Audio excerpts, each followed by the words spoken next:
Today we are going to look at the history of McCarthyism and its connection to The Crucible by Arthur Miller. McCarthyism was a period of intense anti-communist suspicion in the United States during the early Cold War, peaking in the late 1940s and early 1950s. Named after Senator Joseph McCarthy, this era was characterised by the aggressive investigations, blacklisting and accusations of subversion without any proper evidence. The political hysteria surrounding McCarthyism closely parallels the events in Arthur Miller's The Crucible, which dramatises the Salem witch trials of 1692 as an allegory for the Red Scare. McCarthyism can be traced back to several historical and ideological developments. The first one is the Cold War and the fear of communism. After World War II, tensions between the United States and the Soviet Union escalated into the Cold War, which was a time of geopolitical rivalry that fueled fears of communist expansion. The Soviet Union's successful detonation of an atomic bomb in 1949, the communist takeover in China also in 1949, and then the outbreak of the Korean War in 1950s intensified American anxieties about communist infiltration into their own country. HUAC, or the House Un-American Activities Committee, was established in 1938 to investigate alleged disloyalty and subversive activities. During the late 1940s and early 1950s, HUAC aggressively pursued suspected communists, particularly in the entertainment industry, the government, and academia.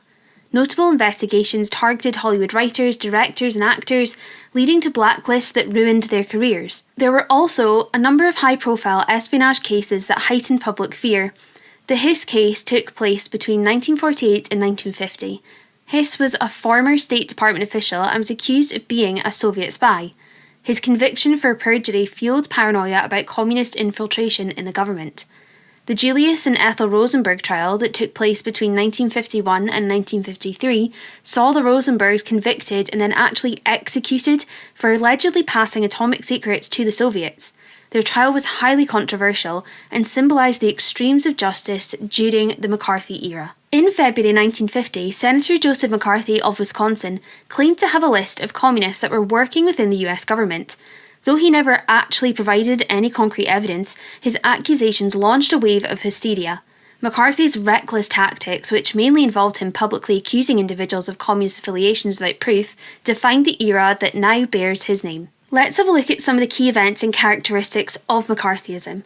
Joseph McCarthy chaired the Senate Permanent Subcommittee on Investigations, using it to question and intimidate alleged communists. They held hearings that had several characteristics. Number one was guilt by association. People were accused not just for actions, but for acquaintances or their own political beliefs. Number two was the lack of evidence. Many people who were accused were convicted on hearsay rather than tangible proof. Finally, number three was the public spectacle. Televised hearings made McCarthy a national figure, but also exposed his bullying tactics. HUAC's investigations into Hollywood led to the blacklisting of many entertainers suspected of being communists or communist sympathisers. The Hollywood 10 were famously a group of screenwriters and directors that had refused to testify before the HUAC and then were jailed. Many others, including Arthur Miller himself, faced professional ruin. McCarthy's influence began to decline in 1954 when he launched an investigation into the US Army, leading to the Army McCarthy hearings. His aggressive tactics were widely criticised and the Senate expressed disapproval of him in December 1954.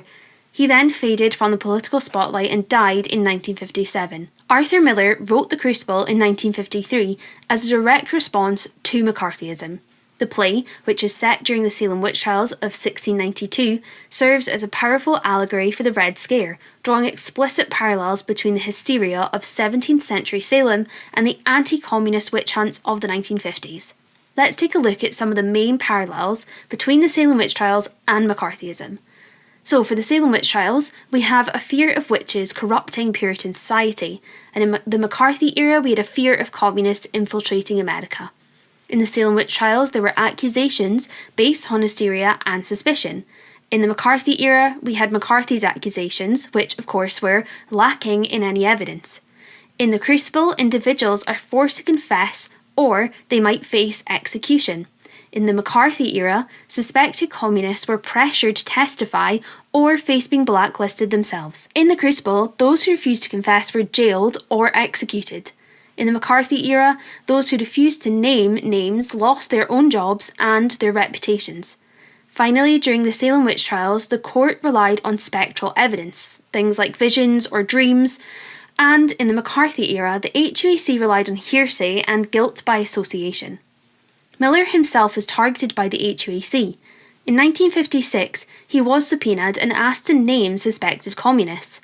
He refused, and he was found guilty of contempt of Congress, though the conviction was later overturned. His experience reinforces belief that McCarthyism mirrored the irrationality of the Salem witch trials, inspiring him to write The Crucible. A key theme in The Crucible is hysteria and mass fear. Both McCarthyism and the Salem witch trials thrived on paranoia. In the play, the townspeople's fear of witches leads them to turn on one another, much like the McCarthy's anti-communist crusade divided American society. Another theme is the danger of false accusations.